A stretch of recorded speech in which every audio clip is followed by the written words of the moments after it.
Hi, this is Dave. Welcome back to another episode of Dr. Dave's Diversions. I think this will be my last MARCHintosh episode, barring some surprise ending having to do with the competition about fastest Mac Plus that I put out there. But in this episode, we're going to take a look into some video games, and we're going to run them on my Amiga Mac Plus emulator as if it were, circa 1984 or 1987. So stick around.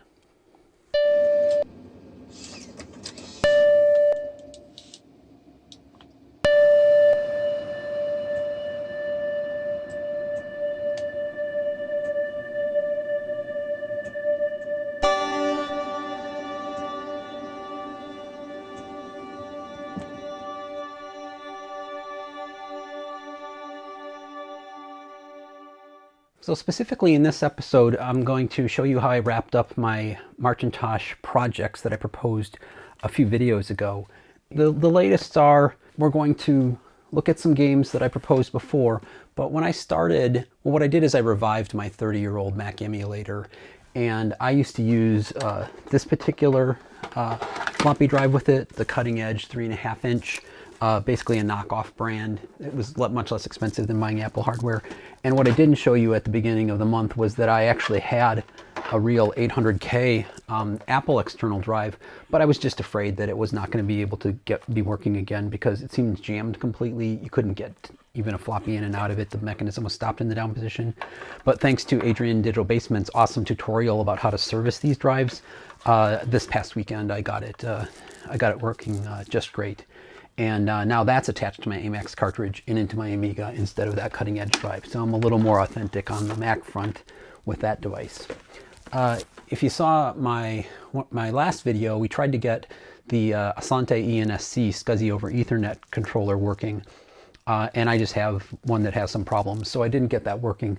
So what I decided to do as a modern way to get things to my Mac is I went ahead and got the Floppy Emu, just a great device. I'm really happy with that, and come into the modern day with the storage technology, and so that works fine with AMAX. It plugs on just like the floppy drive, and it's been working great. And Jeremy's Retro Bar, I saw his video, and that sort of convinced me that that was a great way to go.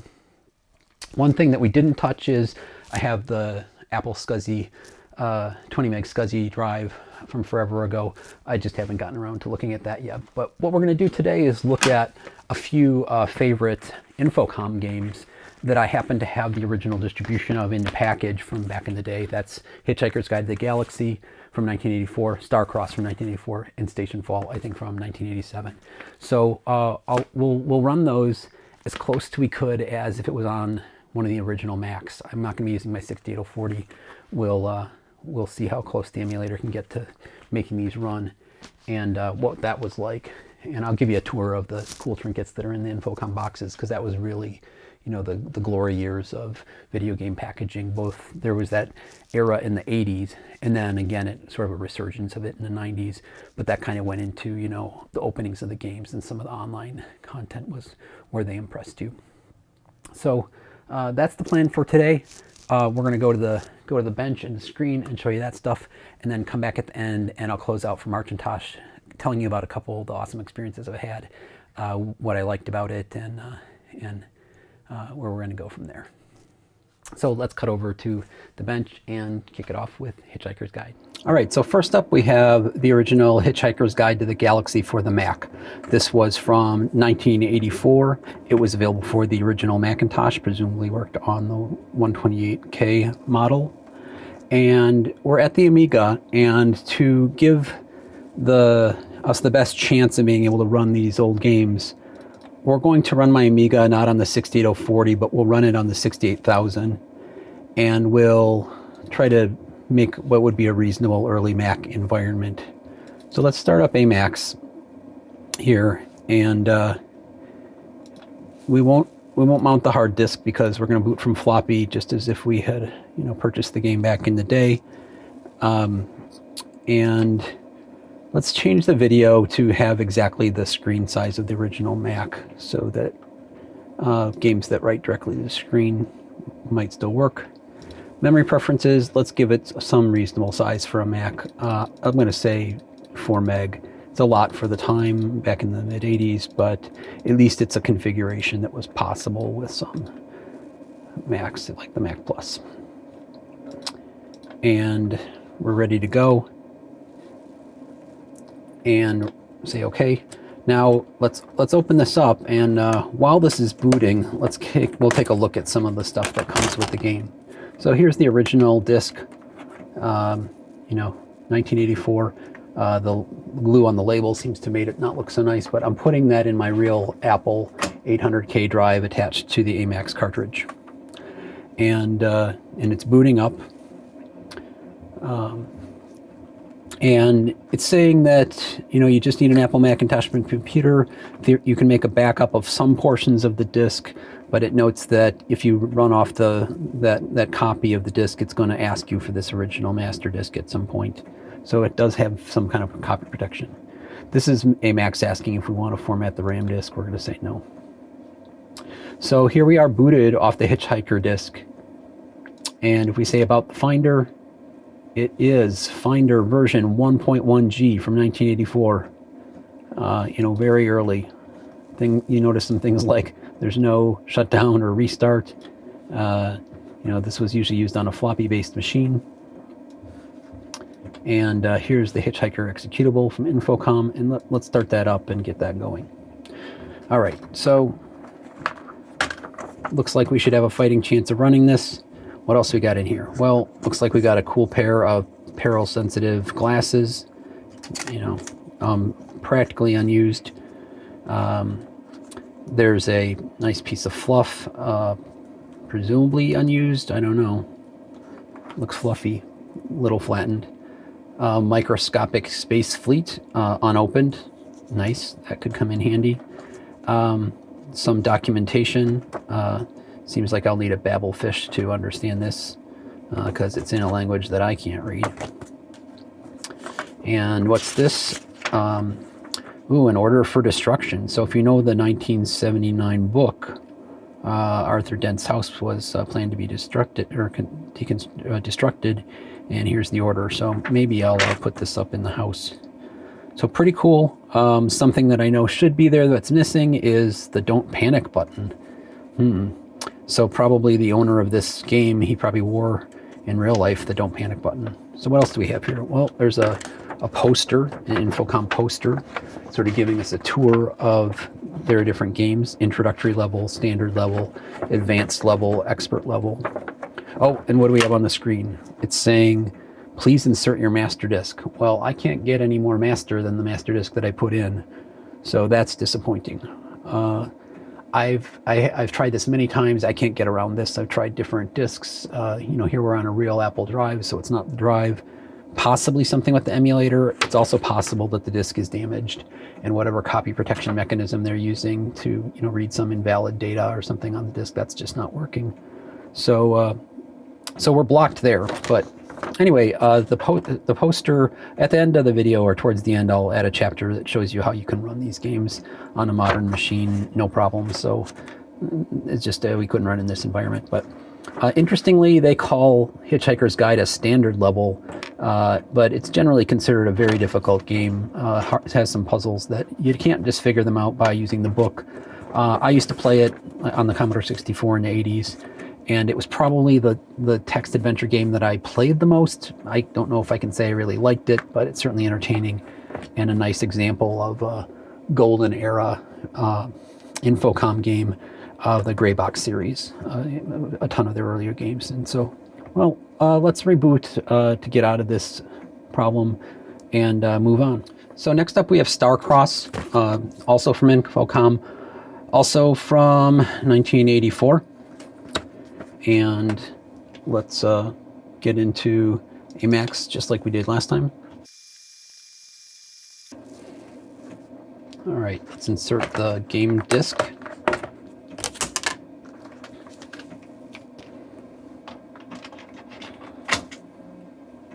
So that's in the Apple Drive. And in the meantime, let's look at what's going on with the packaging. In this one, instead of a poster, we've got a little booklet of other Infocom games. And it looks like we're booted into the Finder. We don't need a RAM disk, so I'm not going to load that. Let's check the Finder here.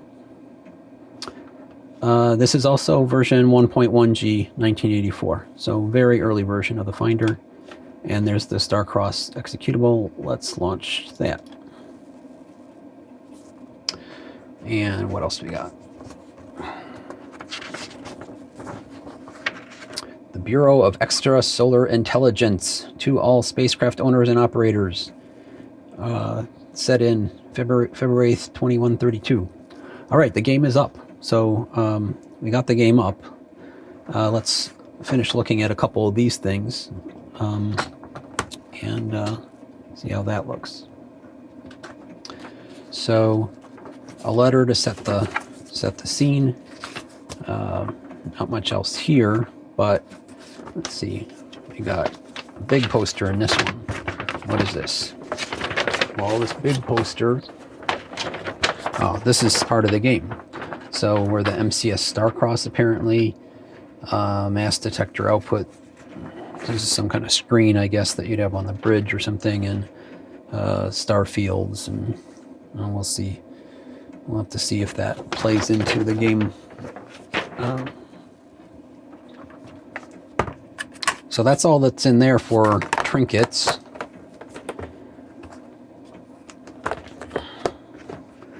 And let's see, it says, you are sound asleep in your bunk aboard the deep space black hole prospecting ship Starcross, operating out of Ceres.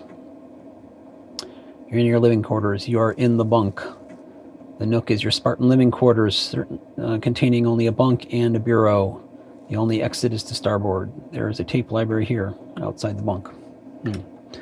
Well, get out of bunk. The alarm bell on the mass detector is ringing stridently. Go starboard.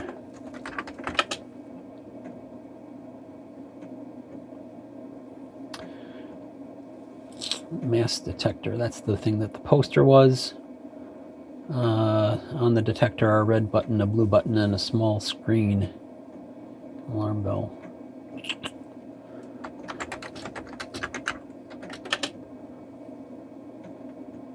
All right, well, that's Starcross. So that runs on the Emacs emulator. And again, another game from 1984. Why this one runs and Hitchhiker's Guide from the same year doesn't, I don't know. But let's quit out of this game. Won't spoil anything for you. You can run it yourself if you'd like. Commands. Quit game. Yes, affirmative. I'm going to quit the game. And it doesn't restart. No big surprise, but I will do the three-finger salute and move on. All right, well, let's take a look at one more. This is Stationfall, also for the Mac. 1987, so newer than the ones we looked at before. But also a nice, this isn't one of the gray series, it's kind of a beige box, it looks like. And let's see what's in here. Let's get the disk out and get that popped in the Apple 800K external drive and booting. And see what we have in here for Stationfall.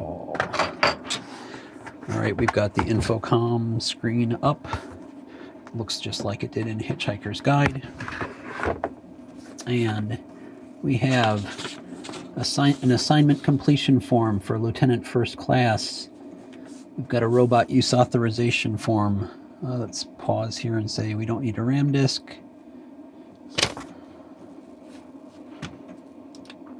And start Stationfall.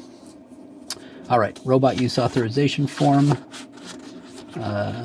This apparently is set in the year 11,349. Class 3 spacecraft activation form HB56V. All right, so it looks like Stationfall's up and running on the screen there. Let's see. Hit space. It says we're on deck 12. All right, well, let's let that cool its heels and look at a little bit more of what's in the box here. So, some forms, again, to set the scene, get you in the mood. Stationfall. Boldly going where angels fear to tread. Official technical manual. All right, so here this looks a lot like the instructions in the flavor of the game, because it just tells you the kinds of things you can say in the game, what kinds of language it will understand, tips for novices, quick reference guide. Cool. So a slight difference there. They customized those instructions. Yeah, we know it needs an Apple Macintosh. What do we got here? Well, savings on up to $25. Be sure to send that in. And, oh, this is cool. So there's a patch. Only going where angels fear to tread. Lieutenant First Class. We've got a passport to the unified products of Infocom. Oh, this is an advertising their games. They had about, something like 20 games at the time. And because they all run on this thing called the Z engine, which I'll show you in an upcoming chapter, they were easy to port to. Once you got the Z engine ported to a different machine, you could, port things there quickly. For instance, 20 of their titles showed up in like the first year on the Amiga. All right, well, this is a whole bunch of blueprints, presumably useful in the game. I think this is a clever way to do copy protection, right? Make something physical that people would want, an artifact that they would want to go along with the game, instead of screwing people over with the way that the game messes with your machine and might not run there. I totally get why the copy protection's there, but I've got a couple real games here that don't work for me. Anyway, that's neat. There's a lot of stuff in this game. More advertising out buying their hint book. And, oh, this is interesting. So this looks like some photocopies and handwritten notes by the previous owner.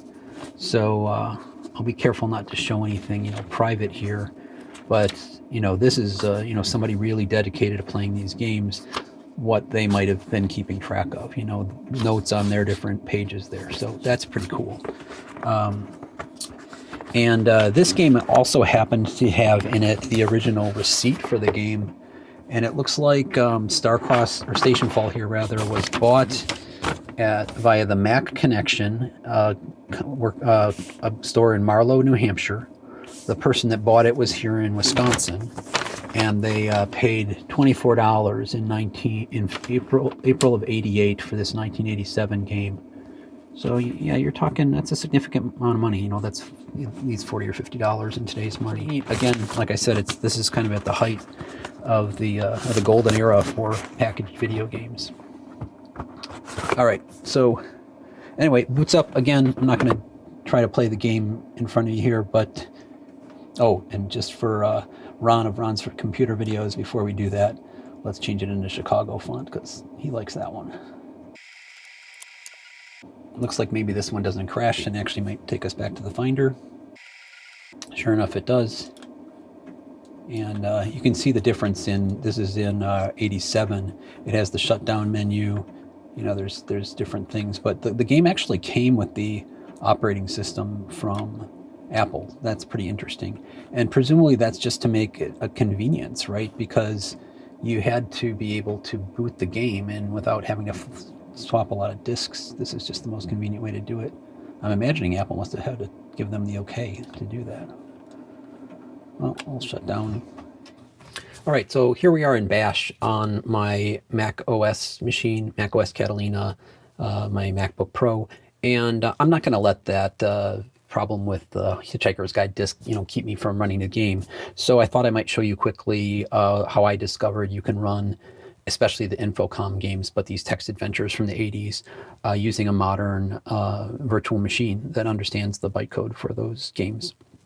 So here I am in HHG directory. I've made it my temp. And what we're going to do is we're going to pull down a file called hhgg for Hitchhiker's Guide to the Galaxy.zip from Macintosh Garden. This is an amazing archive. This particular one has multiple versions of the game. It's got documentation in it and everything. So if we unzip hhgg.zip, we get a toast file. I'd never seen a toast file before, but apparently it's a sort of a CD-ROM image or a file system image for HFS Plus. in this case. So we can use HFS utils on Unix machines or on Mac OS 10 or Mac OS 2 to read that thing.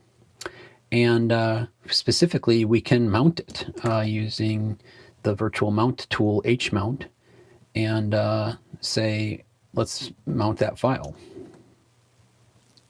And it says, okay, volume HHG, and we can list the contents of it, HLS.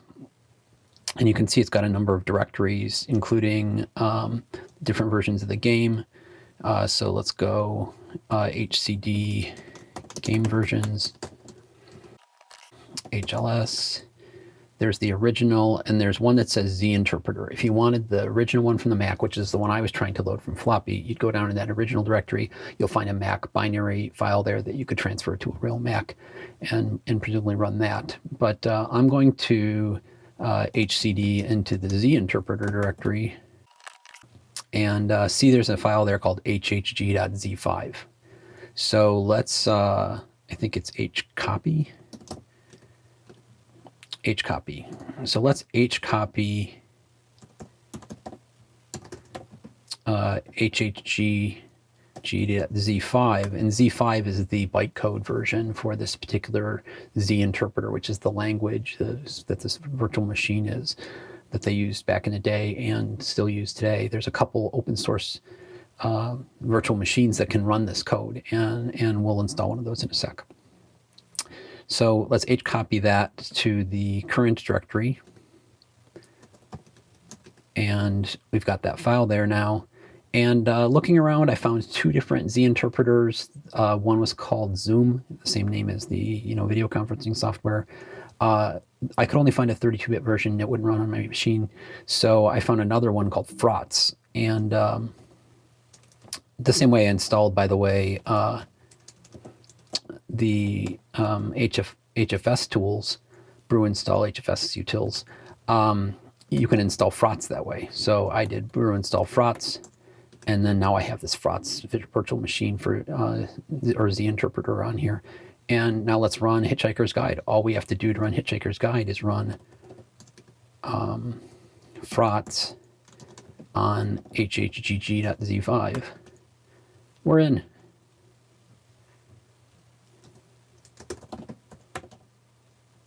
We are running the Hitchhiker's Guide to the Galaxy, released in 1984, on a modern machine. And, play around.